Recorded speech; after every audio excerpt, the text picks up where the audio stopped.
Di planet ini memang dihadirkan berbagai macam jenis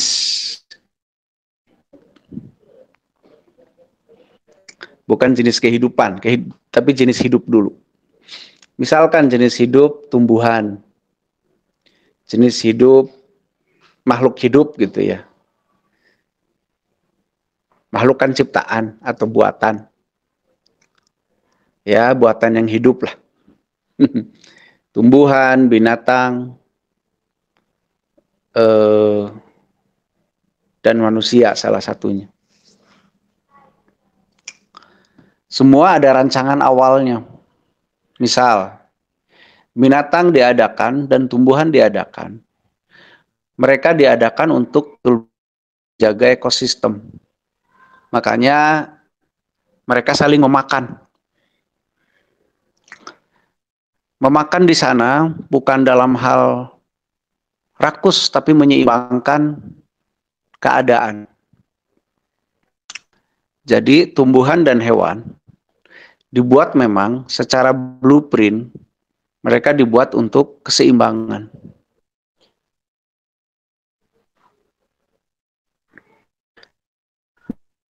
Sekarang yang katanya manusia, apakah tugas kita atau tujuan diadakan kita sama dengan binatang dan tumbuhan? Kalau sama, samanya di mana? Kalau bedanya di mana? Saya tidak akan bahas ajaran agama manapun. Saya juga tidak sedang mengemukakan ajaran agama, keyakinan, atau doktrin manapun. Yang saya kemukakan di sini adalah hasil penemuan saya sendiri dari apa yang saya pikirkan berkait dengan sebuah kalimat yang namanya tugas hidup. Kalau nanti di obrolan saya mungkin ada yang mirip dengan ajaran agama A, B, C, D, saya betul-betul tidak bermaksud menyampaikan ajaran agama apapun, atau keyakinan apapun.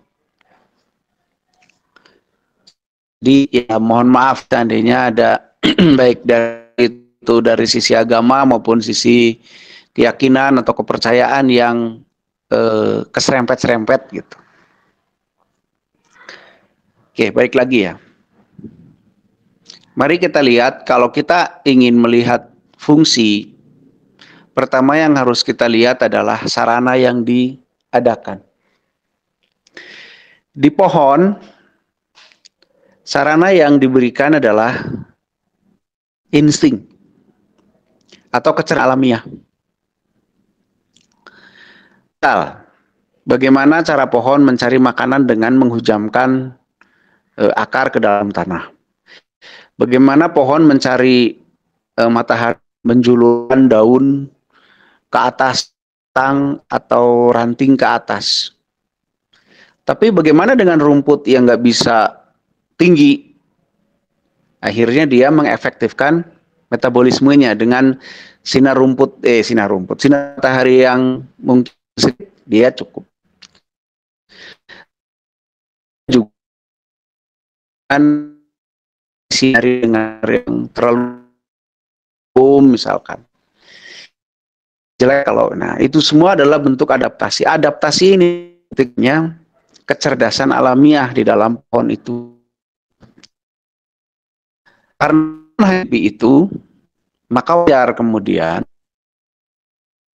pohon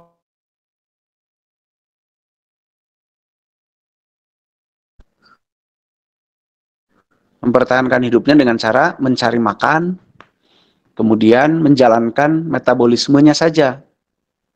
Hanya sebatas itu. Gitu. Kemudian binatang. Binatang punya modal di dalam tubuhnya itu selain insting atau kecerdasan alamiah, dia juga dibekali sesuatu yang sifatnya lebih mobile lah. Ototnya lebih mobile, pergerakan tubuhnya lebih mobile. Dan di binatang itu di dalam instingnya juga sudah lebih kompleks, mengenali mangsa dan yang lain-lain. Tapi tetap tujuan utamanya ya sekedar cari makan dan bereproduksi seperti pohon. Cari makan dan bereproduksi. Apakah binatang punya pikiran? Punya pikiran mah, tapi bukan untuk berpikir seperti kita. Berpikirnya binatang terbatasi oleh tujuan hidupnya, yaitu mempertahankan hidup dan bereproduksi. Kenapa binatang perlu mempertahankan hidup dan bereproduksi? Karena mereka bertugas menyeimbangkan ekosistem. Kalau mereka punah, ekosistem akan terganggu keseimbangannya.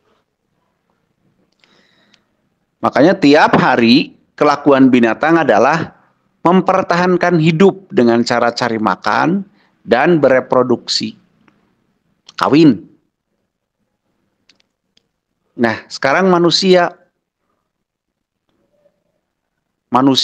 modalnya banyak sekali. Selain kecerdasan alamiah yang disebut insting, pun dia punya akal. Akal itu kalau menurut versi saya adalah gabungan dari logika, nurani, dan intuisi. Hanya manusia yang punya. Binatang nggak punya nurani. Intuisi mungkin ada, yang namanya insting itu. Nah, mestinya dengan modal yang sebegitu banyak, belum energinya besar, belum mobilitasnya bisa lebih jauh dari binatang. Mestinya manusia itu punya peran yang lebih dan berperilaku lebih daripada pohon binatang. Tapi secara fakta, mari kita lihat hari ini. Atau diri kita lah, jangan jauh-jauh. Jangan lihat orang lain, mari kita lihat diri kita. Perilaku kita kayak apa sih tiap hari? Kalau diri saya gitu ya, masih satu, saya menghabiskan waktu mungkin 2/3 hidup saya itu untuk cari makan. Sampai ada yang sampai korupsi, ada yang sampai macam-macam lah ya. Itu hanya untuk cari makan, mempertahankan hidup. Yang kedua apa? Bereproduksi. Mau tidak mau harus diakui ya teman. Jadi kalau saya lihat manusia justru terjebak kepada kehidupan yang sangat-sangat dasar yang dilakukan juga oleh tumbuhan, yaitu cari makan dan reproduksi. Binatang mah untuk mempertambah anak, kalau dia sudah ada yang untuk rekreasi ya.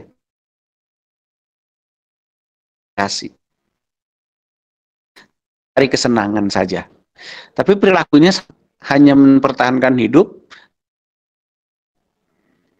dan itu teater.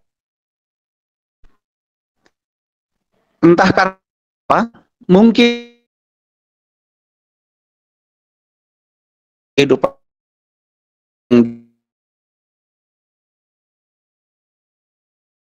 di penulis skenario itu adalah pengontrol sosial lah, pemegang kontrol sosial. Mungkin biar manusia itu betul-betul lupa akan jati dirinya, boro-boro lupa. Itu sih mengandalkan apa? Mengandalkan insting saja, yaitu mempertahankan hidup dengan cara cari makan dan berebut makanan, ujung-ujungnya reproduksi. Dan itu berhasil. Ternyata semua kontrol sosial yang diberikan, baik itu pendidikan, ajaran, maaf satunya lah saya nggak sebut lah ya, bisa jadi polemik, dogma, dan semuanya ternyata membuat manusia tidak bisa menyadari siapa dirinya. Akhirnya apa? Karena dia tidak menyadari siapa dirinya, akhirnya manusia itu tidak mengenal dirinya, akhirnya dia hidup, menjalani kehidupan sekedar mengandalkan insting alaminya. Apa insting alaminya? Yaitu kayak binatang, cari makan dan bereproduksi. Apa serendah itu? Ya bukan masalah rendah tidak rendah sih, tapi mestinya lebih dari itu. Nah, untuk itulah maka kemudian kita dari siapa sih sebenarnya? Mencoba menyadari Siapa itu dalam arti diri ini. Dan kita yang namanya kesadaran, kita kenali tubuh kita nanti kenali pikiran kita kenali software kita kenali ya kalau bisa si ruh kita juga gitu ya. Sehingga kita bisa menemukan blueprint kita. Blueprint itu ya apa ya? Software lah kali ya, data kimia sebenarnya bentuknya. Yang tersimpan baik di DNA maupun di sel-sel kita gitu. Nah, dari situ paling yang kita sebut adalah minat bakat itu paling kasar. Yang sangat kita kenali untuk minat dan bakat. Dari minat dan bakat itu kita bisa memahami atau sedikit mengenali tubuh ini itu punya bekal apa. Gitu. Oke, saya balik lagi ke kalimat jalan hidup. Jalan hidup binatang ya untuk penyeimbang. Jalan hidup pohon ya penyeimbang. Jalan hidup manusia juga penyeimbang sebenarnya. Cuman cara menyeimbangkannya berbeda. Karena kita diberi kemampuan modal bekal yang lebih, maka kita punya cara yang lebih banyak kehidupan. Yang kata salah satu doktrin itu kan menjadi pemimpin di muka bumi. Pemimpin itu tugasnya adalah memakmurkan, mensejahterakan, menjaga, melindungi, dan seterusnya. Maka kalau memang seperti itu, nah kemudian saya akan berpikir, saya tanggung jawab mengelola bab apa, melindungi bab apa, mengatur bab apa, dan seterusnya. Kalau kita sudah bertanya begitu, saya bagiannya di apa? Maka saya harus lihat modal yang ada di dalam diri saya yang salah satunya teraktualisasi lewat bakat minat itu. Oke, jalan hidup dari dua suku kata jalan dan hidup. Bukan jalan kehidupan ya, nanti beda, tapi jalan hidup. Karena hidup dan kehidupan itu berbeda. Jalan, ya jalan. Sebuah sarana untuk mencapai sesuatu. Sebuah sarana yang kita lewati atau mengantar kita untuk mencapai titik tertentu. Hidup, sesuatu yang hidup adalah sesuatu yang di dalamnya bekerja sebuah sistem. Itu hidup. Kalau kehidupan, itu adalah interaksi antar yang hidup. Jadi beda ya. Kalau hidup itu adalah sesuatu yang di dalamnya bekerja sebuah sistem. Itu hidup. Tapi kalau kehidupan adalah interaksi antar yang hidup. Itu kehidupan. Jadi jangan ngomong lagi, oh hidupmu pahit. Enggak, hidup mah nggak ada yang pahit. Hidup mah netral. Yang pahit mah kehidupan. Ada. Nah, kalau gitu saya menyimpulkan jalan hidup adalah sebuah jalan, sebuah sarana yang harus kita pakai untuk memakai si hidup itu. Hidup itu mau dipakai apa? Hidup kan modal. Hidup itu modal. Gitu. Untuk apa? Ya untuk dipakai. Di mana? Di jalannya. Lagi-lagi kita harus balik kepada modal yang ada di tubuh kita. Kita lihat.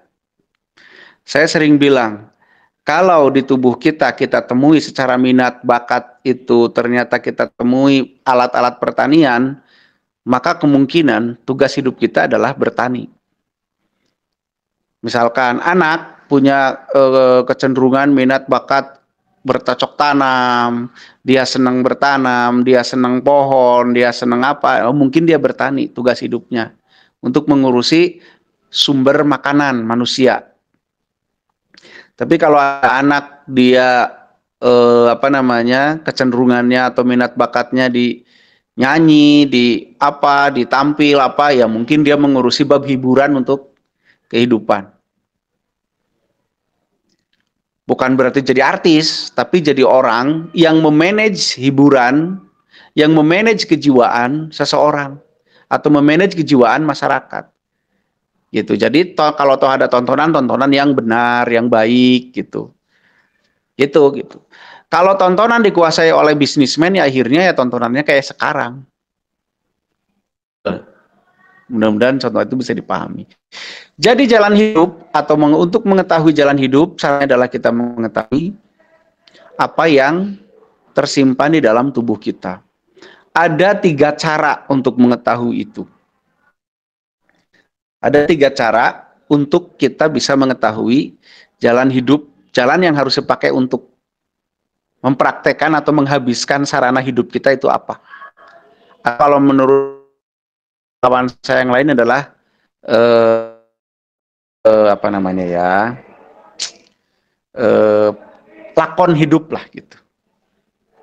Pertama jalannya adalah kita bisa membacanya secara kimia tubuh melalui mungkin ada denging DNA, mungkin kita bisa melihat kecenderungan kimia tubuh kita. Nah, ini jalan yang paling rumit menurut saya. Caranya bagaimana untuk tahu itu? Ya harus sangat diperhatikan tubuhnya dengan sangat detail. Sampai level kimia tubuh atau molekular. Ya ini rumit lah. Ini mungkin bisa dijalankan oleh orang-orang yang udah bagus konsentrasinya, meditasinya, dan yang lain-lain. Tapi ada jalan yang kedua. Jalan yang kedua yaitu dengan cara mengetahui minat dan bakatnya. Itu lebih mudah, jauh lebih mudah. Mengetahui minat dan bakatnya. Bisa diperhatikan dari mulai dia kecil sehingga menuju gede, itu bisa diperhatikan dengan baik-baik apa minat bakatnya. Minat bakat itu bukan berarti apa yang disenengin ya. Karena orang bisa berpindah-pindah apa yang disenengin. Ini jangan salah kaprah lagi nih. Oh ini minatnya ini karena seneng ini, enggak, belum tentu. Belum tentu. Minat dan bakat itu akan terlihat dari berapa cepat tubuh kita itu bisa dilatih untuk sesuatu itu. Kalau betul-betul dia punya bakat di situ, maka tubuhnya akan cepat berakselerasi pada saat dirangsang atau dilatih untuk hal itu gitu. Makanya mungkin orang yang berbakat silat akan lebih cepat benar dilatih gerakan daripada yang sekedar menyukai tapi tidak berbakat. Gitu tah. Jadi sekali lagi melihat minat dan bakat itu jangan berhenti di senangnya apa, bukan. Tapi lihat berapa tubuhnya atau dirinya seseorang itu bisa cepat dilatihnya gitu, cepat menguasainya. Orang nggak bakat juga dilatih dengan tekun bisa menguasai sesuatu, tapi dengan bakat dia akan lebih mudah. Nah itu salah satu indikator. Yang kedua, yang harus selain minat dan bakat, yang ketiga cara yang ketiga adalah dengan memperhatikan alur hidup kita, alur kehidupan, bukan alur hidup ya. Alur kehidupan. Apa sih alur kehidupan? Alur kehidupan adalah di mana kita menjalani kehidupan ini dari waktu ke waktu, dari kesempatan ke kesempatan, bukan dari waktu ke waktu, tapi dari kesempatan ke kesempatan. Kita perhatikan dari situ betul-betul, dari mulai kecil, misalkan saya sendiri nih. Ini langsung pakai contoh aja biar ada jelas ya. Kalau teori tentang alur nanti malah ngejelimet. Saya sendiri misalkan, dari kecil saya 5 tahun sudah belajar ngaji dan mengajar ngaji. Itu 5 tahun. Kemudian makin besar, ya mungkin umur 10 tahunan gitu, 6, 7, 8, 9, 10, saya mulai dalam tanda petik mempunyai murid ngaji lah gitu. Punya murid. Setelah itu, setelah besar, SMP, saya punya anak asuh. Setelah besar lagi, saya mengajar. Setelah besar lagi, saya jadi ustadz. Asli ya, saya pernah jadi ustadz. Pernah itu. Setelah besar lagi, saya mengajar lagi. Nah, dari kecil sampai besar, kok saya tidak jauh-jauh dari urusan mengajar, urusan mengelola orang, urusan mengurus orang, urusan, ya kayak gitu-gitu. Nah, dari situ, tanya jiwa saya atau hati saya nyaman nggak menjalankannya? Kalau saya nyaman, bahagia, bukan senang ya, tapi bahagia. Nanti apa bedanya senang dan bahagia? Nantilah kita bahas. Kalau kita menjalaninya bahagia, merasa hidup di situ, merasa hidup itu hidup gitu di situ, ya mungkin secara alur kita bisa menyimpulkan, oh mungkin tujuan saya dilahirkan adalah untuk mengelola manusia dalam bidang apa gitu. Nah jadi 3 cara lah yang bisa ditempuh. Cara pertama betul-betul kita bisa memperhatikan kimia tubuh kita, gitu kan. DNA juga kan kimia tubuh kan. Terus kalau itu sulit, kita coba perhatikan minat dan bakat kita. Tubuh kita itu lebih mudah dipakai, diajarin, diaktifasi di bidang apa. 2, yang ketiga adalah perhatikan alur kita. Dari mulai kecil sampai sekarang kita itu kemana aja gitu. Lebih cenderung lebih sering kita tuh kecemplung di bidang apa aja. Di bab apa. Atau kita tuh selalu ditarik ke bab apa gitu oleh kehidupan ini tuh. Nah, dari situ nanti kita bisa menyimpulkan. Oh, tugas hidup saya mungkin di bidang mengurus orang. Nah, kalau sudah meyakini seperti itu, berarti selanjutnya apa? Biar kita bisa betul-betul menjadikan itu jalan hidup, dan jalan hidup kita sukses. 1, pegang ilmunya, kuasai ilmunya. Yang kedua, kuasai medannya. Yang ketiga, ya jelas, kuasai diri sendiri. Karena cobaan itu nanti datangnya dari diri sendiri, bukan dari orang lain. Gitu. Yang membuat kita konsisten atau tidak konsisten kepada jalan hidup yang menurut kita sudah ditemukan itu kan bukan orang lain tapi diri kita sendiri. Makanya kuasai ilmunya, kuasai medannya, dan kuasai diri sendiri. Itu insya Allah lah dengan itu mah kita bisa nanti betul-betul hidup ini bukan hanya sekedar mempertahankan kehidupan ini bukan hanya sekedar mempertahankan hidup dengan cari makan dan bereproduksi. Tapi kita mengetahui untuk apa kiranya alasan kita dilahirkan di sini. Tapi saya juga menyadari di luar sana banyak sekali bahasan tentang jalan hidup. Baik itu dari sisi spiritual katanya, atau dari sisi agama katanya, atau dari sisi mana, silahkan. Saya menghormati semua itu. Tapi yang saya temui di semesta diri saya lah gitu. Yaitu jalan hidup adalah apa-apa yang kemudian itu dipakai untuk mempraktekkan si hidup saya ini. Prakteknya dengan cara apa? Ya dengan cara apa yang ada titipkan di tubuh saya dalam hal minat bakat itu, kecenderungan itu. Dan untuk itulah tubuh saya dibuat. Makanya kecenderungannya ke arah itu. Nah, selanjutnya adalah bagaimana itu dijalankan. Yaitu tadi, kuasai ilmunya, kuasai medannya, kuasai dirinya. Kalau saya misalkan rapi, ya saya harus kuasai ilmunya, jangan asal niat. Bagus asal niat, tapi menguasai ilmunya jauh lebih bagus lagi. Kuasai ilmunya, kuasai medannya. Medan itu rapi itu kayak apa sih? Ngobrol sama orang, ngobrol dengan membuat orang lain supaya dia lebih semangat, supaya dia lebih enjoy menjalani penyakitnya, itu bagaimana sih?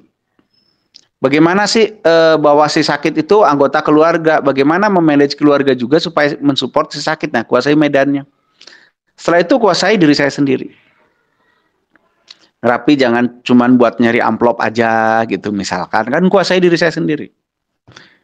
Gitu loh. Dan seterusnya. Nah, dari penjelasan yang singkat ini, saya bisalah kalau kita bisa tarik kesimpulan. Saya menghargai semua orang yang memahami jalan hidup mungkin ya agamanya, jalan hidup mungkin itu keyakinannya, ya silahkan. Tapi bagi saya jalan hidup adalah sesuai dengan apa yang terinstal di tubuhnya sejak dia lahir, sebagai tujuan dia lahir di planet ini. Itu intinya mah gitu. Nah terus hubungannya dengan ibadah bagaimana? Ibadah itu pengabdian. Mohon maaf, saya sangat menghormati siapapun yang memaknai ibadah itu sebuah ritual. Saya menghormati itu. Tidak ada yang salah dengan itu. Tapi saya memahami kata ibadah adalah pengabdian. Cara mengabdinya adalah dengan mempraktekkan apa yang menjadi tujuan kita dilahirkan di planet ini. Itulah pengabdiannya. Dan setiap manusia berbeda. Karena setiap manusia identik dengan tujuan lahirnya sendiri. Maka cara mengabdi setiap manusia itu berbeda-beda. Walaupun mungkin di satu bidang yang sama. Misalkan sama-sama bidang ngurus alam, tapi beda-beda nanti. Ada yang bagian ngurus softwarenya mungkin, ada yang bagian ngurus fisiknya mungkin. Gitu. Jadi sekali lagi, jalan hidup buat saya adalah sesuatu tempat kita mengaplikasikan tujuan kita ada di planet ini. Kalau tujuan utamanya pengabdian atau ibadah, iya, tujuannya pengabdian atau ibadah. Tapi caranya, ya dengan mengaplikasikan apa-apa yang diinstal di dalam tubuh kita sebagai modal. Plus juga sekaligus sebagai petunjuk buat kita, kita harus prakteknya seperti apa, gitu. Begitu mungkin. Singkatnya, silakan dipikir ulang lagi dan mari kita diskusikan. Mungkin ada yang teman-teman yang mungkin belajar dari sisi spiritual, silahkan bagaimana pandangannya. Teman-teman yang belajar dari sisi doktrin agama, silahkan. Yang dari kebatinan, silahkan. Sok, bagaimana dibuka? Mangga, ini siapa moderatornya hari ini? Saya Kang Arif. Oh, Kang Arif ya. Silahkan Kang Arif dibuka, siapa tahu ada yang mau menambahkan atau bagaimana. Ya, mangga silakan Akang Teteh yang ingin bertanya ataupun menambahkan ya. Cuman ini Kang, saya salah satu tadi kan otomatis berarti yang paling lengkap di dalam diri kita tugas hidup itu datanya di si kimia tubuh itu ya. UI. Itu semua terinstall di sana. Mungkin nggak kalau misalnya gini, misalnya itu saya itu agak kurang memperhatikan, kemudian otomatis kan lakon kita itu sudah harus berjalan ya. Nah, bisa nggak kalau misalnya dibantu oleh Akang yang sudah misalnya sudah bisa berkesadaran atau gimana gitu? Jangan nyusahin itu ya. Gitu. Enggak, misalnya ini makan memungkinkan atau tidak? Iya. Ya mungkin saja ya dibantu diarahkan dalam arti dibantu untuk lebih memahami gitu, mungkin saja. Tapi itu sebenarnya kan tugas hidup masing-masing. Gitu. Jadi itu urusan pribadi dan tanggung jawab pribadi, harusnya mah di tangan sendiri-sendiri ya teteh. Harus nama. Makanya kan saya ke kalian juga tidak pernah kan mengarahkan tugas hidupmu begini-begini, enggak. Saya selalu nanya, udah diperhatikan apa sok disimpulkan sendiri gitu kan. Iya, betul. Dan Kang Diki juga enggak asal kamu ini enggak. Karena semua itu harus ditemukan sendiri. Gitu, seperti bersaksi dengan menyaksikan araz atau ya Tuhan gitu ya. Itu kan tugas sendiri sebenarnya. Paling saya akan bantu cara-caranya gitu. Iya. Itu pun sejauh yang saya alami gitu. Iya. Jadi terus jangan encan minta bantuan, asa nggak asik gitu. Gitu kan ada yang misal udah uzur gitu misalnya. Ya itu mah DL lah, DL ya tam. DL ya, derita loh. DL itu. Nantinya terus kalau malah bingung ya Kang. Kenapa? Iya, nantinya malah bingung setelah tahu tugas hidupnya apa. Nah loh, gue mesti gimana gitu kan. Ya itu tadi, setelah tahu tugas hidupnya, segera kuasai ilmunya, kuasai medannya, kuasai dirinya. Iya. Gitu. Ya. Terus besok yang lain mangga. Sok apa-apa. Kalau misalnya semasa hidupnya tidak tahu dengan tugas hidupnya itu gimana? Ya dadah we eta mah. Dulu Silakan maknai sendiri. oh, siap Karena siap kita kan siap. belum bahas hidup setelah kehidupan ini ya. Iya iya iya. Kan saya belum bahas bagaimana kehidupan setelah kehidupan di planet ini secara kasat mata Iya iya. gitu. Tapi saya hanya bisa ngomong ya dadah we tama DL. Detail lah. Cerita lo itu. Ya kebayang aja Arif disuruh bertugas di satu tempat ya kan. Iya Di iya. job disknya ada di dalam suratnya nggak pernah dibaca, nggak pernah dibuka, jadi Arif kan ugal-ugalan akhirnya hidupnya. Iya. Ya kira-kira gimana gitu kan, ya terserah itu mah. Jadi pas balik itu ditanyain surat yang dahulu mana? Iya mana kok naon wae digawekeun teu gitu, dikerjain nggak yang ada di surat itu gitu kan. Nah iya gitu ya, paham Pak. Ya gitulah kurang lebihnya.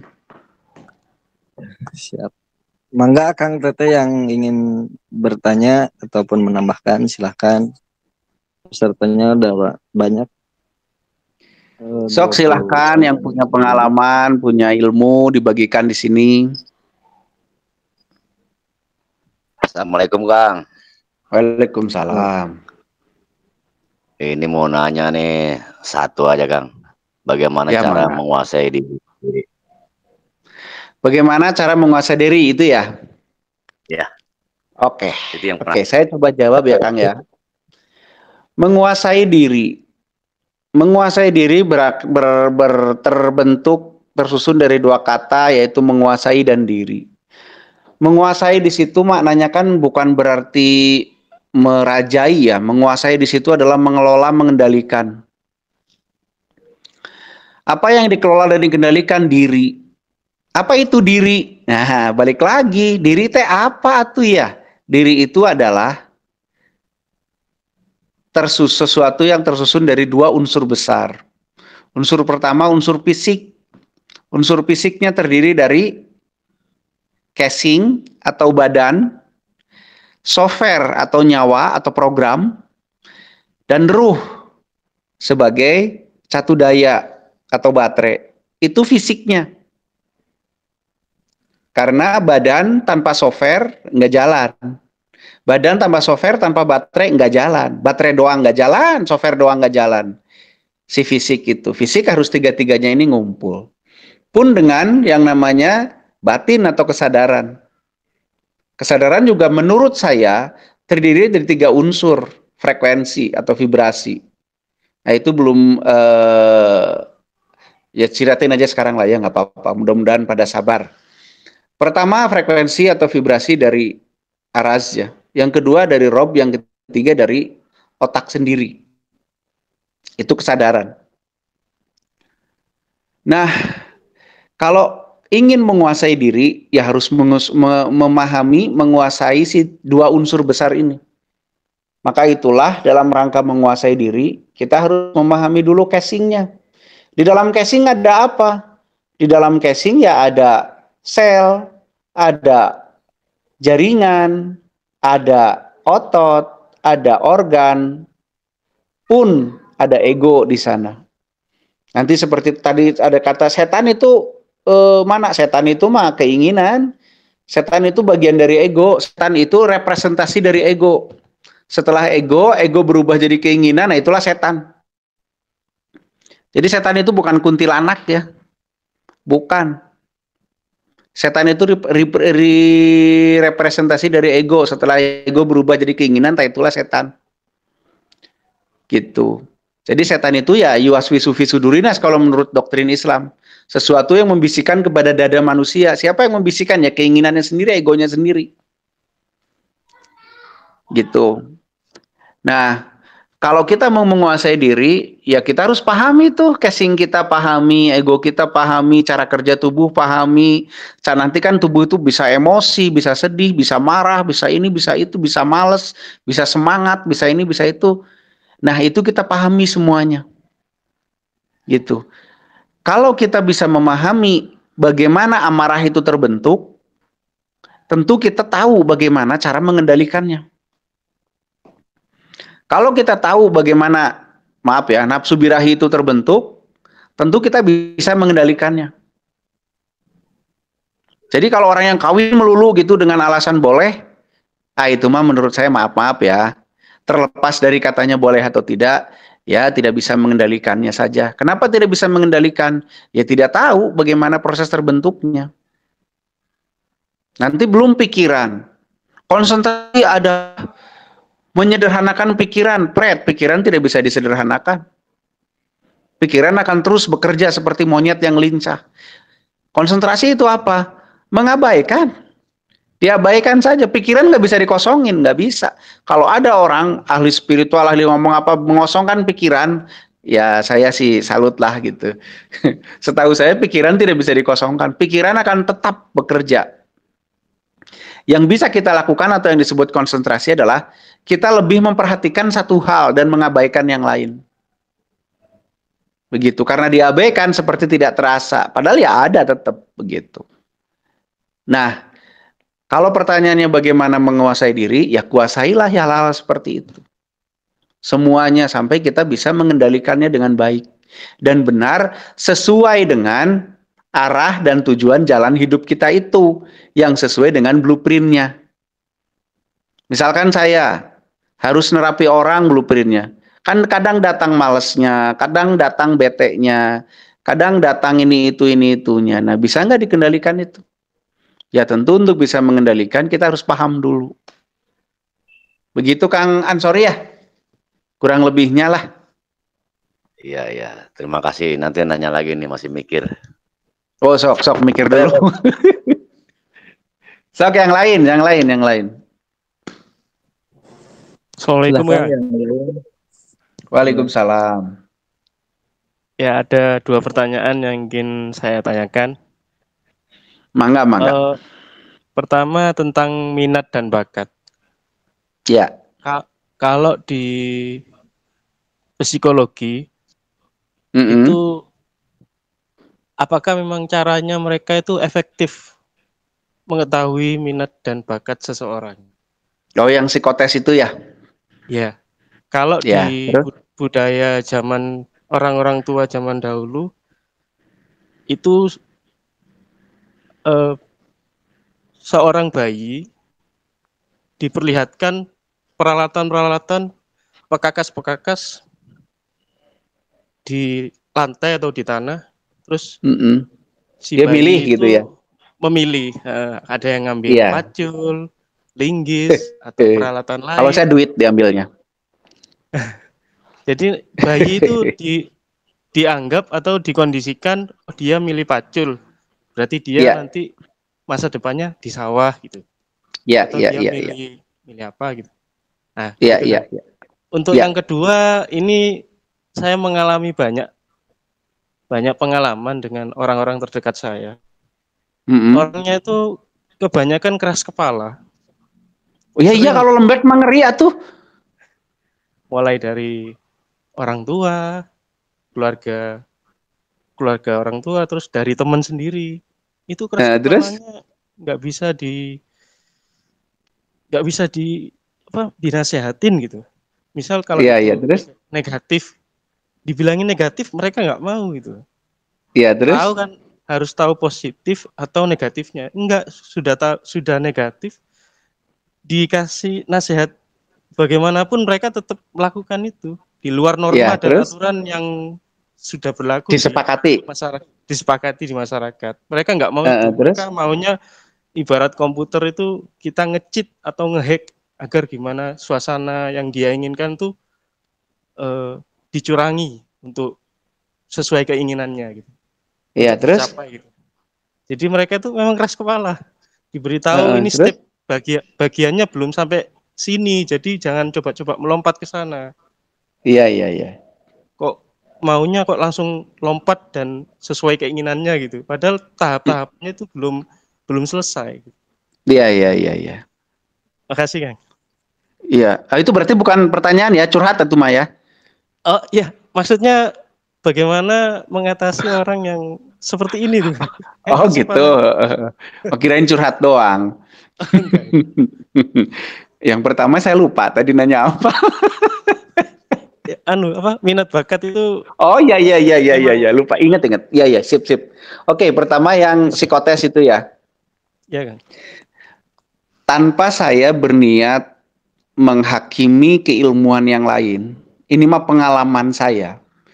Saat di psikotes dulu saya nggak serius jawabnya.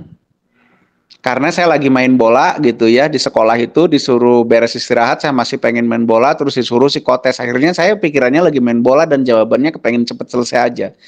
Dan saya pikir bukan hanya saya yang saat psikotes itu jawabannya ya nggak terlalu serius-serius amat. Gitu. Nah, kalau seandainya psikotes itu dilakukan dan yang ngejawabnya ternyata nggak serius, ya tentu hasilnya tidak efektif ya kan, untuk mengetahui sebenar-benarnya apa minat dan bakat si orang tersebut. Gitu. Jadi kalau begitu apakah psikotes itu efektif? Dengan sangat hormat menurut saya kurang efektif karena tergantung yang ngejawabnya. Kadang-kadang yang ngejawabnya juga bingung, nggak ngerti gitu kan. Saya tuh senengnya apa sih gitu loh. Gitu kan. Jadi kurang efektif. Yang kedua, cara yang dilakukan oleh nenek moyang kita itu sebenarnya adalah simbol kepada orang tua, bukan kepada anak. Ajaran kepada para orang tua bahwa merdekakan anak lu, merdekakan anakmu untuk memilih cara hidupnya sesuai dengan dirinya. Itu simbol. Jadi bukan berarti nanti anak milih pacul dia jadi tukang tani, bukan. Itu adalah ajaran yang isinya simbol kepada para orang tua untuk menghormati kedaulatan anak. Gitu. Karena setiap orang yang saya bilang tadi, setiap orang bertanggung jawab hidup sesuai dengan blueprintnya masing-masing. Maka tidak boleh ada orang tua mengarah-ngarahkan. Tidak boleh. Kamu harus masuk ke sini, kamu harus ngambil ini, kamu harus jadi itu, jadi ini, nggak boleh. Orang tua itu hanya bertugas memberi sarana untuk anak ini bisa menjalankan hidup sesuai dengan blueprintnya. Bukan mengarah-ngarahkan sesuai keinginan orang tua. Satu. Yang kedua, ilmu dan pengalaman orang tua walaupun itu setinggi langit, itu tidak akan pernah 100% cocok dengan apa yang akan anak hadapi. Karena hidupnya berbeda, tugasnya juga berbeda. Jadi jangan sok jadi orang tua tuh. Kamu harus gini. Dan pengalaman bapak tuh gini. Itu kan pengalaman di hidup saya. Di kehidupan dia berbeda lagi, tugas hidupnya dia berbeda lagi, blueprint dia juga berbeda. Jadi apakah efektif? Menurut saya adat itu tuh justru untuk orang tua, bukan untuk anak. Kalau untuk anak ya ajari dia mendengar blueprintnya, mendengar DNA-nya. Kalau sulit ya kita lihat, perhatikan dari mulai kecil dia lebih tertarik ke bab apa, lebih mudah diajarin bab apa dan seterusnya. Setelah itu ya kita lihat alurnya anak ini tuh dari kecil dia kemana, ngapain, lebih cenderung ngurusin di bidang apa dan seterusnya. Nanti selebihnya pada saat dia dewasa dia yang harus memutuskan. Orang tua nggak ada urusan dengan itu. Gitu. Jadi sekali lagi ya pada orang tua, jangan sekali-kali mengarah-ngarahkan anak. Biarkan. Kalau kita mau mengajarkan, ajarkan cara mendengar atau menilai blueprintnya sendiri atau mengakses blueprintnya sendiri. Nanti setelah itu kita harus legowo seperti orang tua yang melihat bayinya memilih cangkul. Ya sudah, walaupun dia inginnya meren jadi nelayan. Kalau anaknya memilih cangkul ya udah. Biarkan. Gitu. Kalau masalah bagaimana sih mengatasi orang yang keras kepala, nggak usah diatasin, Kang. Biarin aja. Menurut saya mah gitu. Mending kita fokus ke diri sendiri saja. Karena nanti setiap orang itu akan mempertanggungjawabkan apa-apa yang menjadi kewajarannya. Maksudnya apa? Wajar itu apa? Wajar adalah tercukupinya akibat oleh sebab. Jadi kalau dia nanti berperilaku begitu, terus kan nanti dia dapat akibatnya juga, ya biarkan saja. Atau nanti kasihan gini gitu, nggak perlu kasihan, biarkan saja. Karena sejatinya kita itu hidup sendiri-sendiri. Sejatinya, kesejatiannya manusia itu hidup sendiri-sendiri, mempertanggungjawabkan apa yang dia kerjakan sendiri, atau yang dalam doktrin agama disebut amal. Itu kan perilaku amal ya. Karena amal sendiri yang dipertanggungjawabkan. Masalah kita menyampaikan, sampaikan saja dengan ikhlas. Ikhlas itu artinya kita menyampaikan itu bukan biar dia nurut, bukan biar dia baik, bukan biar dia bagaimana, enggak. Sekedar menyampaikan saja. Selesai, setelah itu ya sudah. Gitu. Ya, mungkin begitu. Tadi lupa saya Kang Kayo. Gitu Kang. Jadi nggak usah dipikirin lah. Kalau mau sampaikan, sampaikan saja. Mau nasehatin, nasehatin aja. Selebihnya cek Sunda nama kumaha maneh we gitu.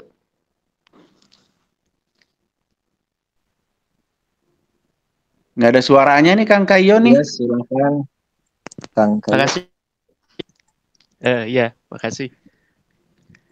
Ya. Jadi nggak usah dihateannya Kang. Nggak usah diambil hati. Biarin nanti tiap orang mendapatkan buah dari perilakunya sendiri, biarin aja. Kalau toh itu orang tua sendiri, bapak sendiri, apa sendiri, sejatinya mah hidup itu sendiri-sendiri, tenang aja.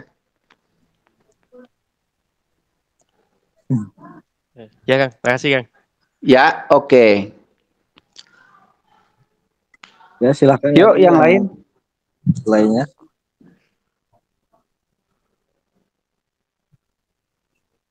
Ini Kang, sedikit. Tadi kan kalau ruhnya si setan sendiri itu ada atau enggak ya? Naon ruhnya si setan kumaha maksudnya nanya teh? Tadi kan setan itu terbentuk dari keinginan ego itu ya atau gimana ya? Hasrat dari keinginan. Ego yang sudah bermanifestasi menjadi keinginan tetalah setan. Oh, gitu. Jadi ya nggak ada ruhnya ya ruh manusia itu. Kenapa? Oh, ruhnya manusia itu ya. Lah, setan mah kan bukan makhluk. Paham. Ya, setan itu adalah ego yang sudah bermanifestasi menjadi keinginan. Iya. Gitu ya. Siap. Amun kuntilanak mah berarti gitu mah. Ya kumaha Kang, sorry. Berarti setan tuh sama nggak sama hayalan, Kang? Enggak hayalan, kan keinginan mah bukan hayalan. Nafsu itu kan bukan hayalan. Berarti kalau hayalan tuh nafsu bukan ya? Maksudnya kan kayak hayalan. Hayalan itu gini. Hayalan itu kan sesuatu yang real life ditarik kepada nggak real life, itu kan hayalan jadinya. Misalkan Akang berhayal pengen punya motor gitu ya. Nah, itu kan bukan nafsu.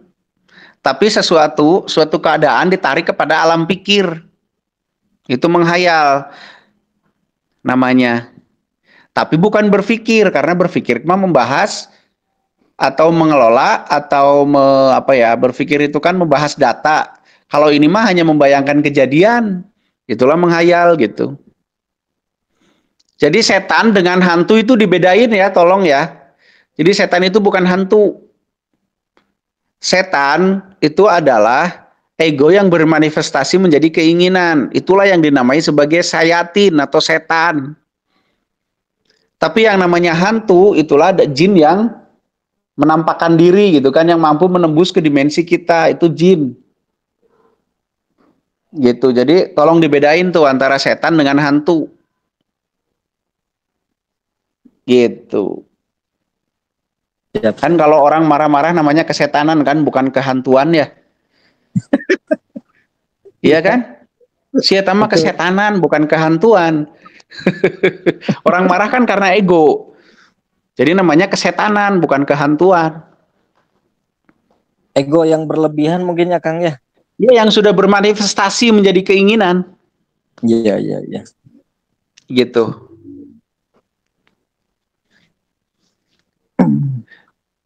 Mangga peserta hampir kurang lebih 25. Ya mungkin yang punya pengalaman atau apa. Mau sharing atau bertanya, silahkan. Teh Puji biasanya kalau orang banyak menghayal itu gimana tuh Kang? Berarti Kang, maksudnya Kang? Kenapa? Kalau orang kerjanya banyak kan menghayal. Kenapa? Menghayal, dia menghayal. Nggak ada. Menghayal melulu gitu. Iya. Ya biarin aja, bagus. Jadi saingan kita berkurang. Jadi hayalan tuh pikiran. Kenapa?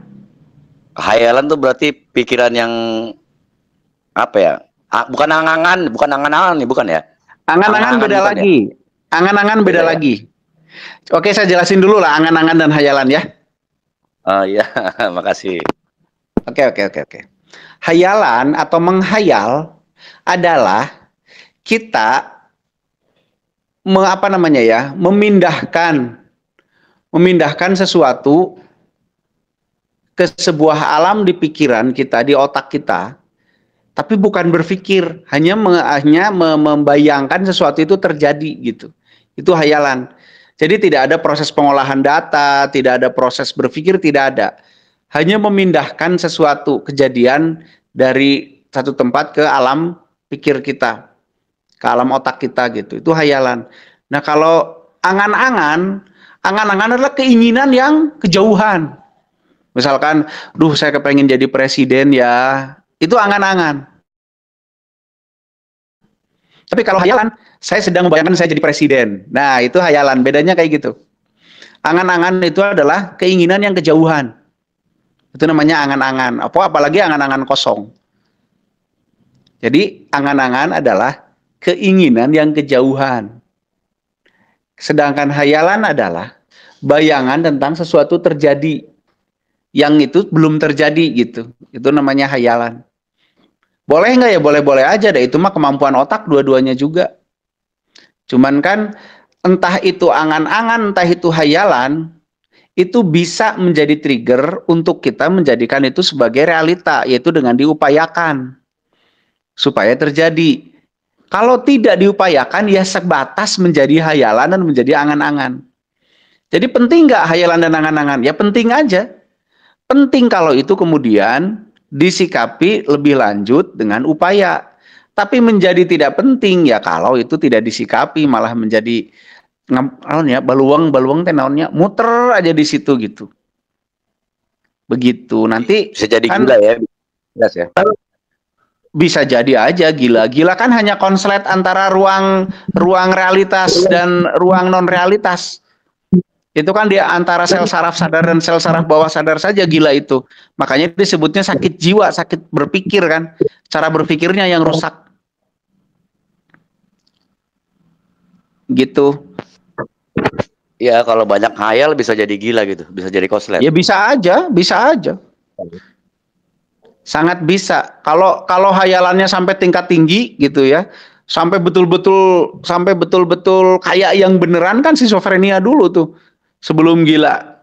Setelah schizofrenia parah baru tuh konslet, dia sudah tidak bisa membedakan antara batas fakta atau realitas dan bukan, akhirnya ya gila lah. Atau yang kita sebut sebagai gila gitu. Makanya boleh menghayal, tapi setelahnya diikuti dengan upaya gitu. Biar jadi. Soalnya saya pengalaman juga pernah ngayal terus kejadian gitu. Ngayal terus kejadian ya bagus satu. Iya maksudnya ngayal kejadian. Tapi menghayal kejadian. Enggak, maksudnya pernah menghayal gitu. Terus nggak lama-lama kejadian juga gitu maksudnya. Tapi ya bagus lah. Makanya saya nanya nih, hayalan tuh pikiran beda berarti ya. Beda. Kalau berpikir itu kan mengolah data ya. Hasilnya adalah pikiran. Pikiran adalah hasil dari proses berpikir. Kalau menghayal itu kan memindahkan kejadian ke alam otak, alam pikir. Kalau angan-angan ya sebuah keinginan yang masih jauh gitu disebutnya angan-angan. Oke Mas, makasih Bang. Oke. Silahkan berhayal lagi, siapa tahu kejadian lagi.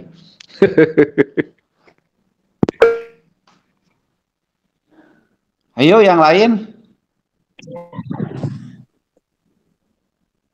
Enggak, yang lainnya silahkan. Teh Puji, mana Teh Puji? Biasanya suka nanya. Iya nih Kang Rocky. Kang Puji gimana? untuk mengetahui blueprint kita itu satu di antaranya itu melalui kimia tubuh itu dengan alur DNA ya. Iya, betul. Alur DNA ini pengaruh juga enggak di kehidupan sebelum kita ini? Maksudnya kita bisa jadi pengaruh. Masih kehidupan. Gini. Iya. Saya jelaskan ya biar enggak rancu ya, Teh Puji. Ya kudu dijelasin, Kang. Sok lah, mangga. Oh gitu. Iya. Ya sudah. Gini. Sekali lagi saya mohon maaf kepada siapapun yang mungkin secara doktrin enggak pas dengan apa yang saya akan jelaskan ini. Bahwa segala sesuatu yang ada hari ini adalah berasal dari masa lalu.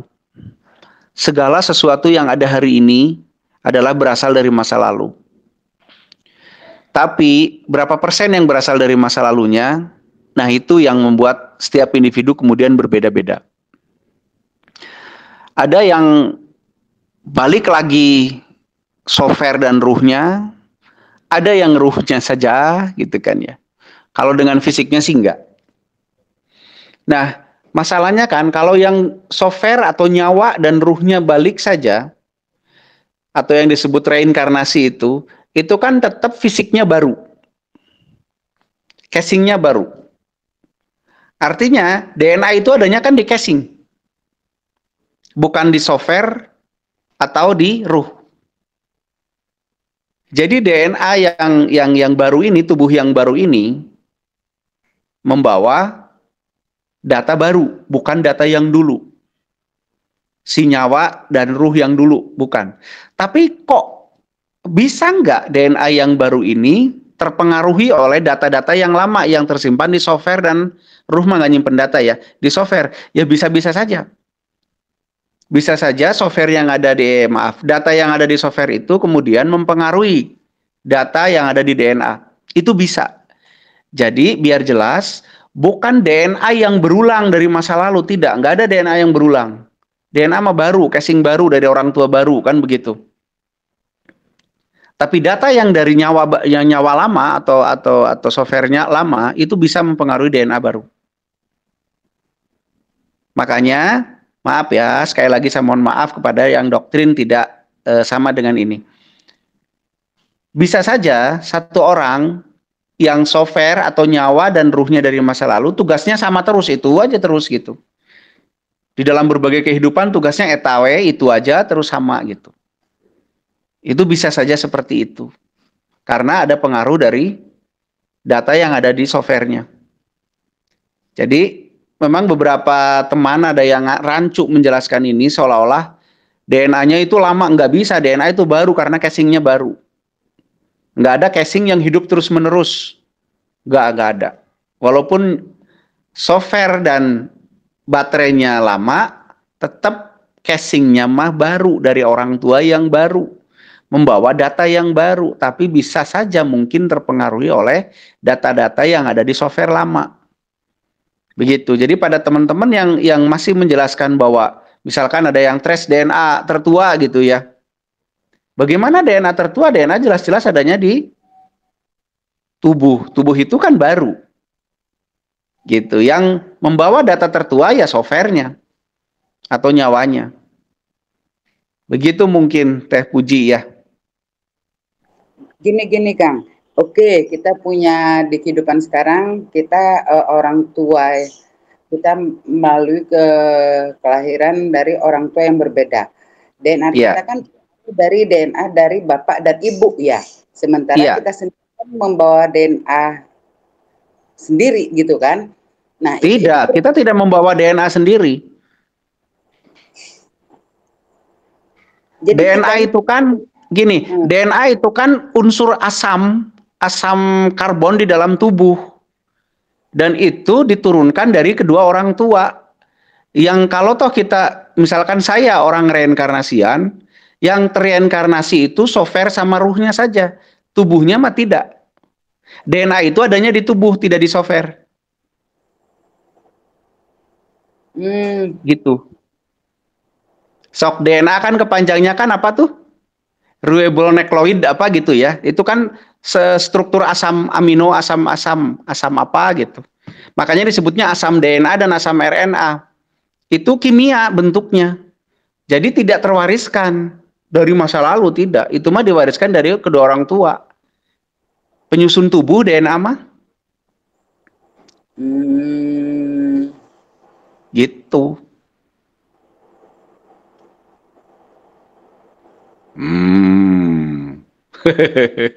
Ngagerem sih Teh Puji. Berarti kita ini hasil dari dua karakter, ibu dan bapak ini tadi ya, DNA kita ya. Betul. Makanya ada tes DNA, nanti kan bingung tes DNA, nah ini datanya kenapa nggak cocok sama orang tuanya, nanti Teh Puji anak siapa kan bingung kalau membawa DNA sendiri mah. Kan saya lahir langsung plung dari langit turun. Kayak senggukong ya dari batu.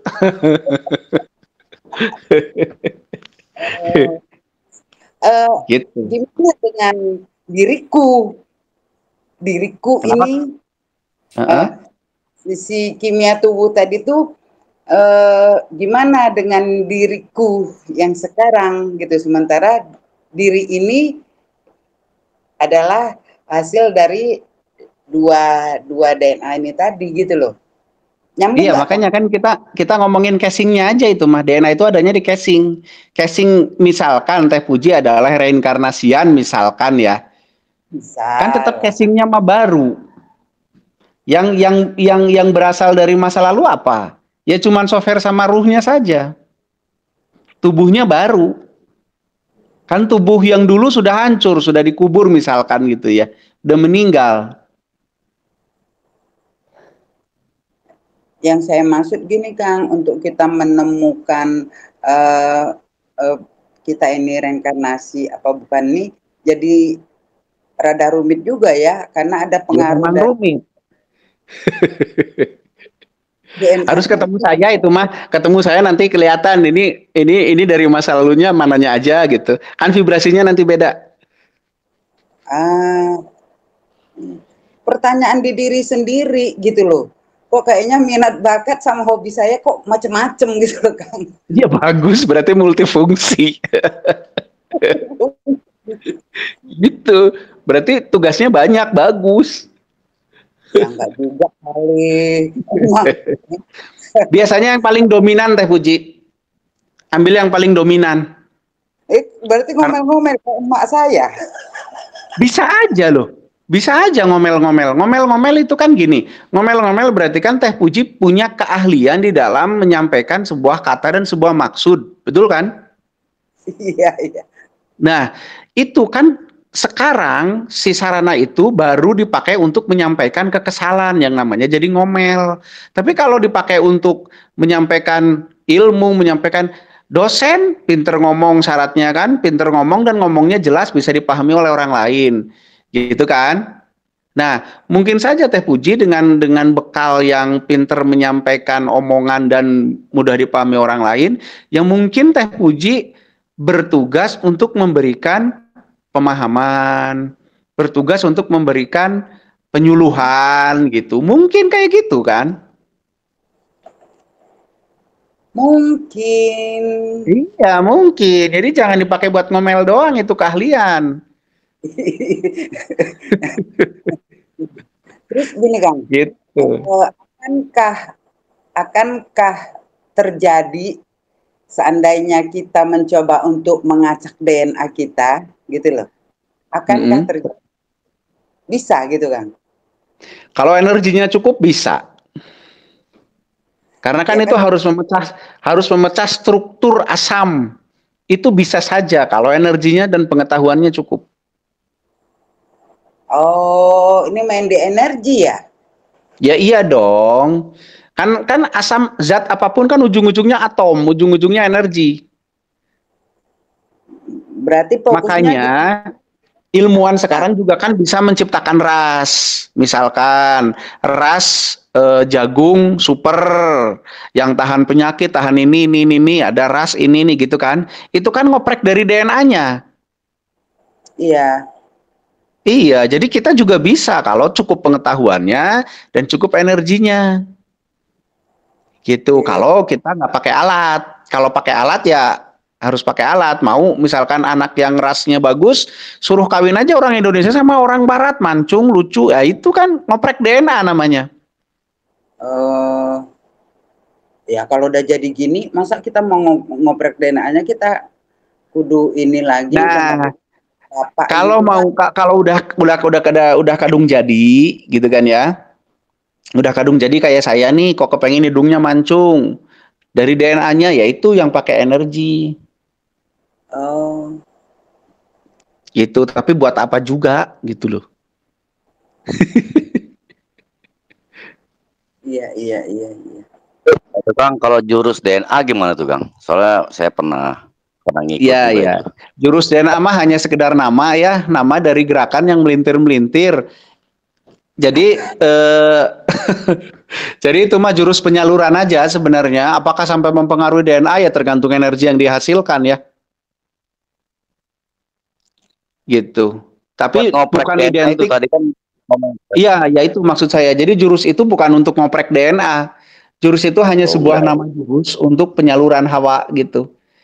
Kecuali kalau energi yang dihasilkan sangat besar ya mungkin bisa sampai mempengaruhi DNA seseorang. Kalau enggak ya secukupnya yang dihasilkan. Jadi nggak ada hubungan langsung antara jurus DNA dengan ngoprek DNA ya. Setahu saya mah. Tapi lumayan juga energinya sih itu. Ya lumayan kalau rutin mah. Yo yang lain, Teh Puji kepotong tadi, kabur. Enggak. Mau ngoprek DNA jadi apa tuh? Nyambung soal DNA juga gitu loh Kang. Ya udah dimantepin lagi sama Kang Ansori gitu loh. Oh gitu. Ya. Emang Teh Puji mau jadi apa? Mau dioprek DNA-nya? Enggak, bisa aja kan kita eksperimen gitu kan. Oh gitu. Jadi awet muda lah minimal ya. Ya setidaknya. Tehnya ngajarin tuh. Tehnya ngajarin. Itu fokusnya di titik porta ya kan ya. Kenapa? Itu menyalurin energinya fokusnya di titik porta. Titik porta. Ya. Ya bisa jadi. Coba aja dicoba dulu. Saya juga belum pernah soalnya. Belum pernah ngoprek DNA sendiri. Masih puas dengan penampilan.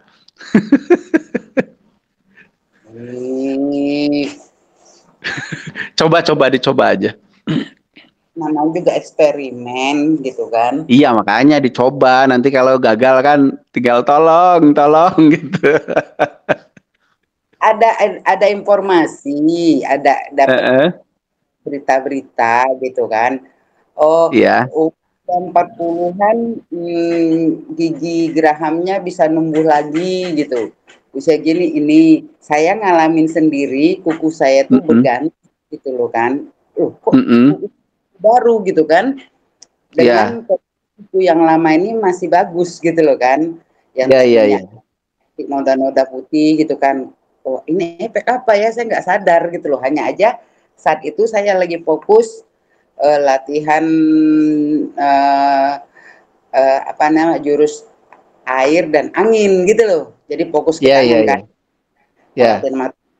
Emang Teh Neng aja yang bisa matahin hati cowok. Saya bisa matahin gitu kan. Curhat ya mah Apaan itu? Aduh, pasti ada dia ya mah kacau.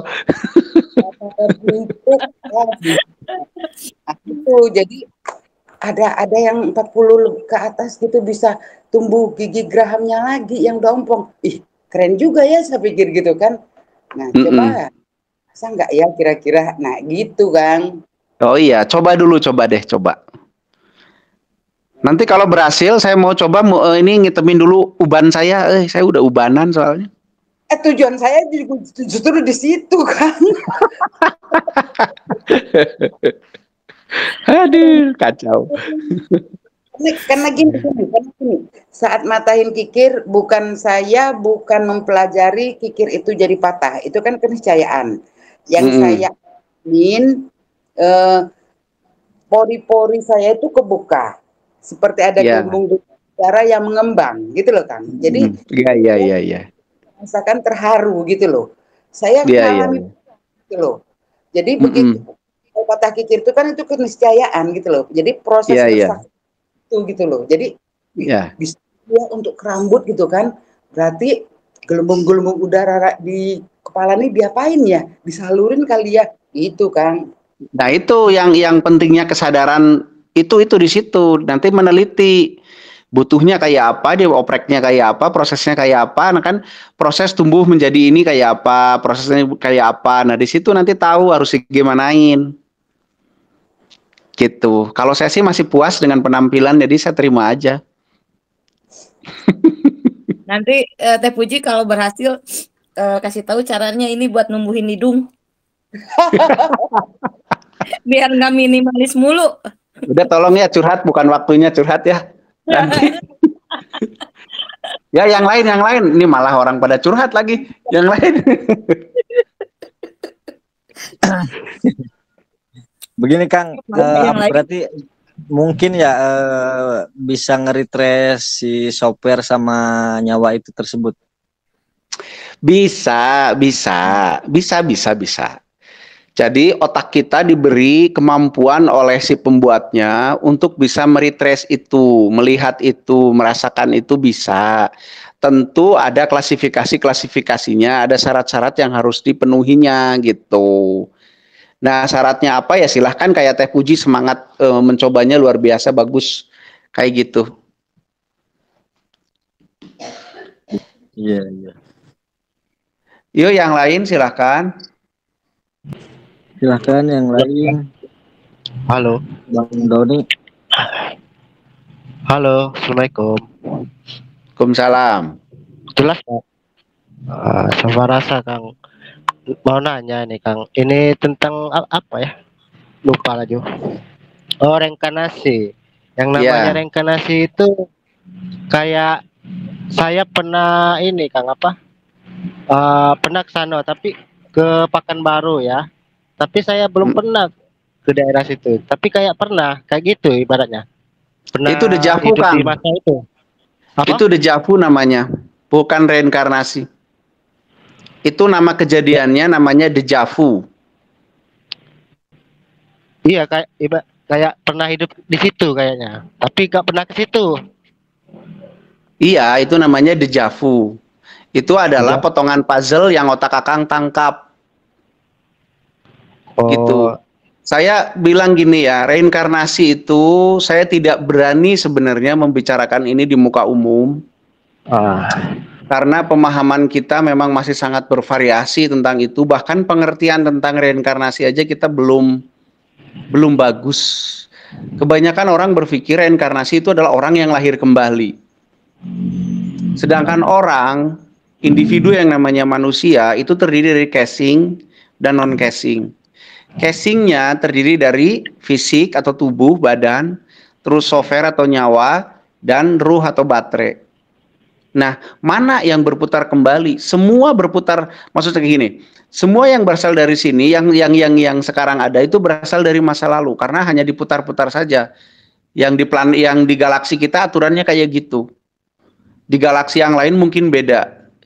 Di ruang keroban nanti berbeda lagi. Tapi di galaksi kita memang aturannya gitu. Ada black hole, ada white hole nanti itu. Nah, cuman apa yang kembali lagi? Tentu tidak dengan casing-casingnya. Ada yang kebanyakan paling banyak adalah ruhnya doang. Dan ruh itu sifatnya netral, tidak punya memori. Jadi kalau ada orang mati, ceret gitu ya, ruhnya langsung pindah ke calon hidup baru. Gitu loh, tapi ruh ini tidak, baterai ini tidak punya memori. Yang memori bisa tersimpan adanya di software, di nyawa. Itu bisa menyimpan memori. Gitu. Jadi ya kalau yang seperti Kang Doni alami mungkin saja sih ya, mungkin aja gitu. Gitu loh, mungkin saja bahwa itu reinkarnasi. Ya silakan diteliti lebih lanjut saja. Apakah iya reinkarnasian atau hanya sekedar dejavu atau bagaimana? silahkan. Tapi biasanya kalau yang reinkarnasian yang nyawa dan ruhnya itu dia orang yang punya tugas khusus biasanya loh ya, maaf biasanya. Dia punya tugas khusus. Ya mungkin Kang Doni termasuk yang punya tugas khusus. Jadi teliti lagi Kang Doni, teliti lagi. Jangan langsung dipercayain atau jangan langsung tidak percaya. Silahkan diteliti lagi baik-baik gitu. Ya. Si memori-memori itu. Iya. Ya. Oke. Ini mau nanya lagi Kang. Iya, pengalaman kemarin ini. Saya ini kan lagi demam ini, demam, pilek, batuk banyak lah, biang lah. Ya gara-gara kabut ini ada kebakaran di hutan. Mana kemarin juga. Ya. Jadi timbul sakit saya nih kan. Ini pilek ini ya. Oh iya, pilek. Iya, pilek ini. Jadi kan otomatis saya kerja malam ini kan banyak asap kabut. Nah, malamnya itu saya tuh kayak dengingan lagi telinga saya, kayak ngasih petunjuk, terlihat bawang sama bawang putih sama jahe putih. Terus dia sebut juga dengingan itu nyebut ini dia apa ya, kotak terus logam cerdas, terus apa lagi ya, aduh lupa saya. Dicas. Ya. Jadi kesimpulannya apa tuh? Nggak tahu saya apa yang dicas. Ya sampai cari tahu atuh ya. Ya, solusinya aja apa itu, petunjuk apa itu? Maksudnya ya, kotak. Loh, kan Akang yang dapat petunjuk, masa nanya sama saya. Ya soalnya kan singkat itu. Ya jadi, karena gini, saya jelasin dulu ya petunjuk-petunjuk yang ada di alam semesta ya. Ya. Begini. Petunjuk itu frekuensi. Atau yang kita sebut sebagai petunjuk lah ya. Tapi informasi itu adalah frekuensi di alam semesta itu. Frekuensi itu akan datang kepada yang satu frekuensi lagi. Jadi kalau itu sebuah petunjuk pasti bisa dipahami oleh orang yang dituju, itu pasti. Kenapa? Karena satu frekuensi. Jadi kalau dapat informasi atau yang kita sebut petunjuk, jangan nanya ke yang nggak ngalamin karena beda frekuensi. Nanti malah dibahas sesuai dengan pengalaman orang lain yang tidak sefrekuensi. Jadi mangga kalau Kang Doni merasa dapat petunjuk, silahkan direnungkan. Mungkin yang dimaksud gimana? Apa dilatih itu ya? Ya mungkin aja karena Kang Doni pasti paham kalau emang itu petunjuk untuk Kang Doni gitu. Itu pasti Kang Doni bisa paham. Iya gimana? Sinyal gitu. Jadi sok dipahami lagi sama Kang Doni ya. Iya. Silakan itu. Posisi lagi nggak enak badan ini, nggak gimana. Iya. Hati-hati nanti meninggal, hati-hati ya. Lagi banyak yang meninggal karena flu.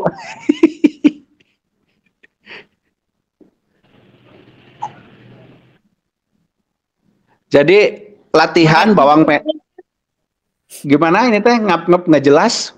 Makanya ngabil dia nuju flu ya teh. Awas maut. Makanya utang can kebayar. Halo Kang. Tadi iya. Suaranya putus tadi. Iya, untung sinyalnya putus. Iya, kenapa?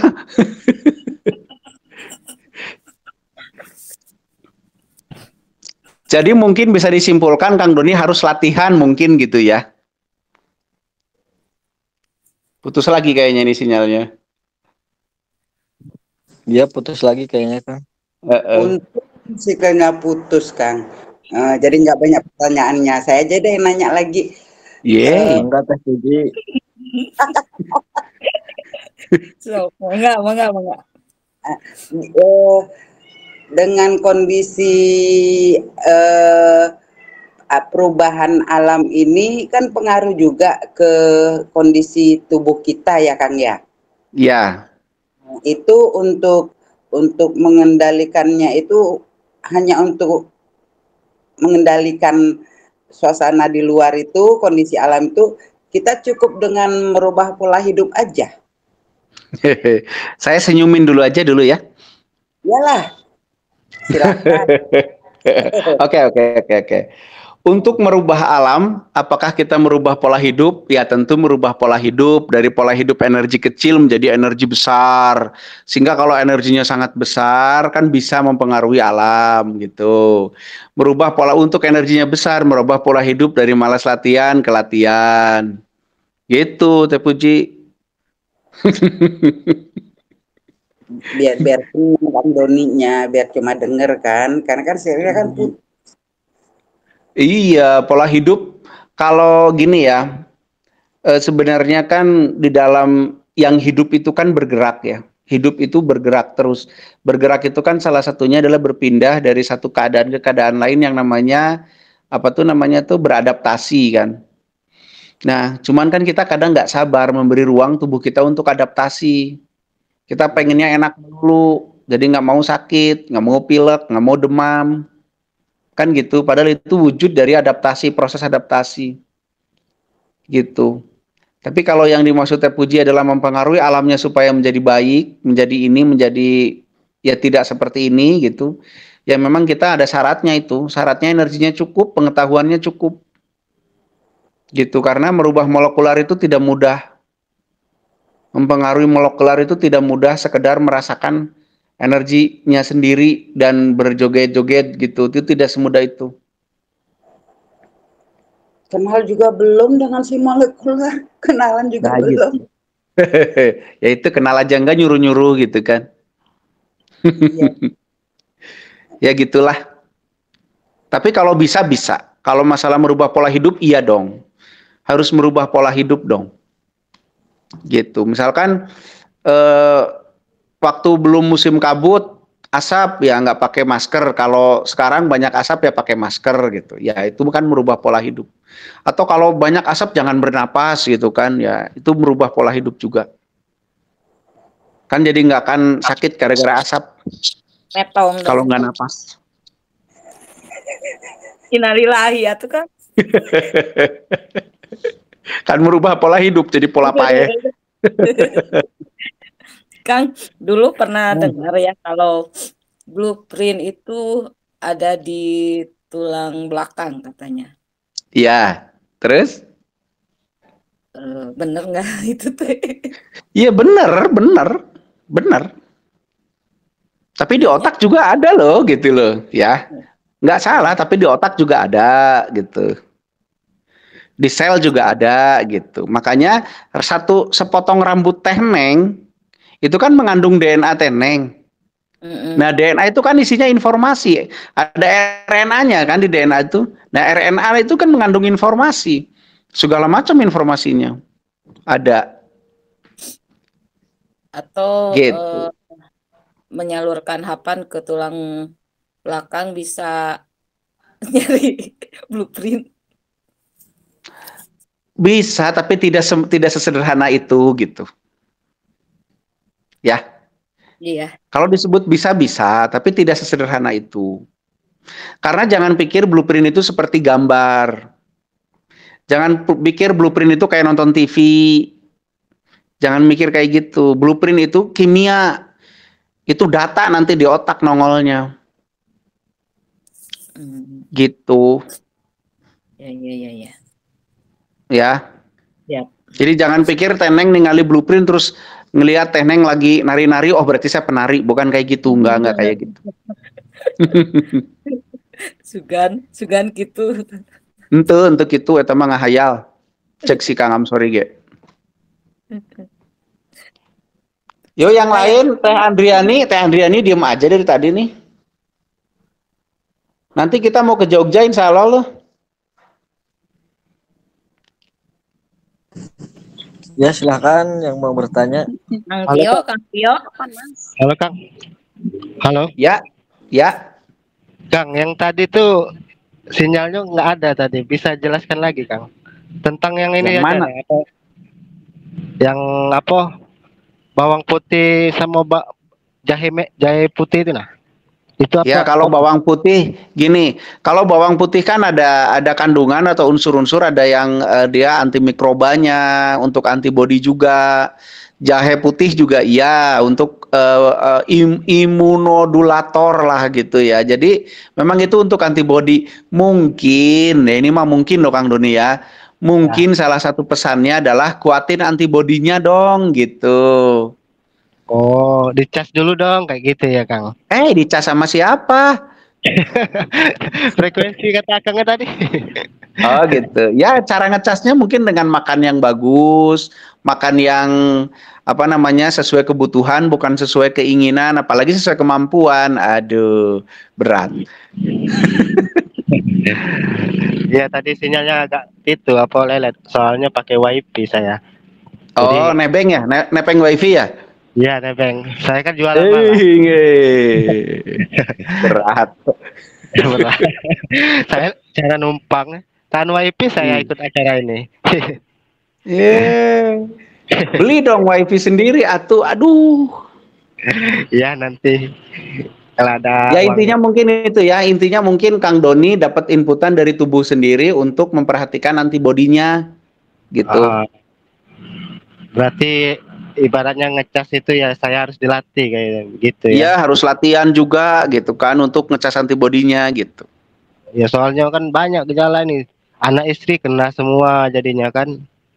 Oh biar anak istrinya nggak kena ganti atuh, cari yang sehat.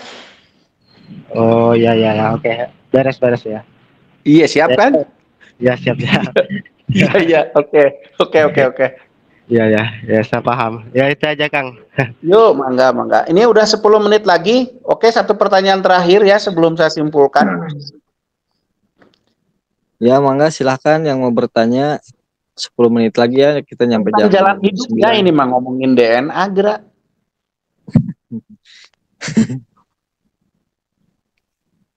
Satu lagi kali nih Kang. Sok. Mangga. Bagaimana biar ngilangin rasa malas gitu Kang?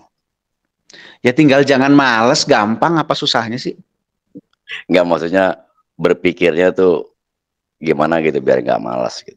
Oke, saya mau nanya, kenapa Akang suka malas? Berpikirnya gimana? Ya malas aja. Ya sudah, tinggal nggak usah malas gitu aja. Sama kan? Enggak, barangkali ada jalan keluar gitu. Jalan keluarnya itu jangan malas. Kang, maksudnya biar semangat gitu. Ya itu tinggal semangat. Oke, saya jelaskan ya tentang kejiwaan. Sedikit. Oke, Kang Amsori, begini ya teman-teman semuanya. Jiwa atau representasi pemikiran atau representasi pikiran itu sebenarnya sangat mudah dirubah. Asal kita mau, kuncinya di situ. Mau apa enggak? Kalau masih malas berarti kita maunya memang malas. Kalau kita mau semangat, itu hilang sendiri tuh malas. Gitu.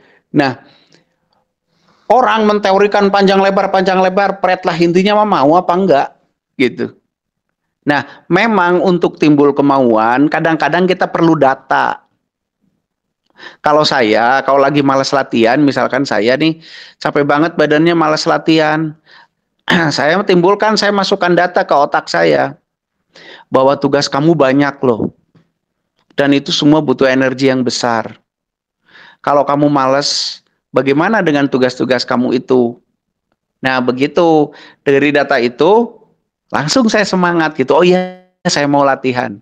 Walaupun malas, saya tetap latihan karena saya mau. Nah, mungkin tinggal terserah Kang siapa tadi namanya, Kang itu gitu ya. Masukin saja data yang sebanding atau seurusan dengan kesemangatannya. Misalkan semangat cari duit ya, tuh lihat anak istrimu kan sudah mempercayakan hidupnya sama kamu, dia harus dibiayai, masa kamu nggak mau cari biayanya. Nah, misalkan gitu. Tapi intinya mau apa enggak? Itu aja mungkin ya, moderator. Tetap Kang, pertanyaan ditutup ya. Iya ya. Kesimpulan aja Kang. Oke, simpulan ya. Sekali lagi ya, teman-teman sekalian, lupakan tentang reinkarnasi, lupakan tentang itu karena itu nggak terlalu penting buat hidup kita. Mau kita reinkarnasian, mau ada reinkarnasi, mau kagak, nggak penting-penting amat buat hidup kita. Yang paling penting begini, sadarilah bahwa kita ada di planet ini itu bukan atas tanpa tujuan apa-apa. Ada tujuannya. Tujuannya apa? Tujuannya tersimpan di dalam tubuh kita sendiri. Nah, kita bisa disebut sukses dalam menjalani kehidupan saat kita bisa mempraktekkan tujuan itu. Yang disebut blueprint itu atau tugas hidup itu. Kita akan disebut gagal pada saat sepanjang hidup kita tidak menjalankan tugas-tugas hidup kita itu atau tujuan kita dilahirkan ke planet ini itu. Ini terlepas dari doktrin agama, terlepas dari doktrin apapun. Tapi kita akan disebut berhasil pada saat sepanjang hidup kita itu atau sepanjang kehidupan kita itu dan sepanjang hidup kita itu kita mampu mempraktekkan apa-apa yang menjadi tujuan lahir kita, menjadi tugas hidup kita. Dan itu tersimpan di tubuh kita sendiri. Wujudnya yang paling mudah sajalah. Kita perhatikan minat dan bakat kita. Yang kedua, kita perhatikan alur hidup kita, membawa kita ke urusan apa aja. Nanti silahkan itu disinkronisasikan dan disimpulkan. Kalau tugas kita memang misalkan hubungannya kayak tadi di Teh Puji, ternyata bagian penerangan atau menjelaskan, ya silahkan. Kita hidup di bidang pertanian, berarti tugas kita adalah mengajarkan orang lain mungkin, menjelaskan pada orang lain mungkin, atau memberikan tuntunan atau apapun. Nah itu silahkan kerjakan. Bukan berarti kita tidak cari nafkah, tidak dikerjakan yang lain juga. Tapi fokus hidup kita adalah ke sana. Itu yang akan nanti menjadi tolak ukur kita dianggap berhasil atau tidak menjalani kehidupan ini. Berhasil atau tidak dititipkan di planet ini. Yang itu nanti akan mempengaruhi perjalanan kita selanjutnya. Setelah kita dianggap mati di planet ini, kita mau kemana? Nah itu mempengaruhinya. Sukses tidaknya kita mempraktekkan tugas hidup kita itu akan sangat berpengaruh kepada kehidupan kita selanjutnya setelah kita disebut mati di planet ini. Makanya itu menjadi sangat super duper penting kita mengetahui apa sih sebenarnya tujuan hidup kita di planet ini. Atau dihidupkan di planet ini tuh tujuannya apa, tugasnya apa. Itu sangat penting. Dan saya yakin belum begitu banyak yang ngeh ke sini. Kenapa? Karena kita belum sudah diarahkan kepada keyakinan tertentu, kepada agama tertentu, kepada doktrin-doktrin tertentu, sehingga kita lupa membaca diri kita sendiri. Kita memang harus mengabdi kepada Tuhan, tapi mengabdinya dengan cara mempraktekkan blueprint kita itu. Ya silahkan dicari. Caranya gimana? Kalau bisa sampai membaca DNA sendiri bagus, sangat bagus. Kalau yang tidak bisa, perhatikan yang namanya minat dan bakat sendiri. Perhatikan betul-betul. Minat dan bakat bukanlah apa yang senang dilakukan, tapi yang membahagiakan pada saat dilakukan. Senang dan bahagia itu berbeda. Bahagia itu damai. Senang itu ya senang aja. Rasa gembira itu senang. Kalau bahagia itu damai. Netral. Hidup. Gitu ya. Nah, itu yang kedua, silahkan perhatikan perjalanan hidup kita dari mulai kecil sampai sekarang. Kita tertarik ke area apa, ke bab apa. Itu perhatikan, nanti sinkronisasikan dengan minat bakat kita. Nah, itu cara yang paling sederhana lah untuk menduga-duga apa itu tujuan hidup kita di sini. Nah, kepada orang tua termasuk saya, kita harus memberi ruang yang cukup pada anak-anak kita untuk menemukan blueprint mereka. Hidup sesuai dengan blueprint mereka, bukan sesuai dengan keinginan kita. Ingat baik-baik itu ya. Jangan sampai kita malah dianggap menghalang-halangi orang untuk menjalankan tugas hidupnya. Walaupun orang itu anak kita sendiri gitu. Ya mungkin gitu aja Kang dari saya. Sekali lagi mohon maaf. Kita bertemu lagi nanti hari Selasa. Silahkan bahasannya mau apa nanti ditulis aja, diusul. Tapi kalau bisa bahasan-bahasan yang masih tentang sadar diri, kehidupan dan yang lain-lain. Saya tidak akan membahas dulu yang kehidupan di luar tubuh yang kayak UFO, kayak gitu-gitu. Karena kalau tahu juga buat apa gitu. Tahu UFO tuh buat apa sih sebenarnya gitu kan. Nggak ada gunanya juga buat kehidupan kita sekarang. Jadi saya belum mau bahas yang ke sana-sana, silahkan diusulkan, usulnya ditulis, tapi kalau bisa yang masih berhubungan dengan kesadaran, koneksi, dan energi. Silahkan itunya.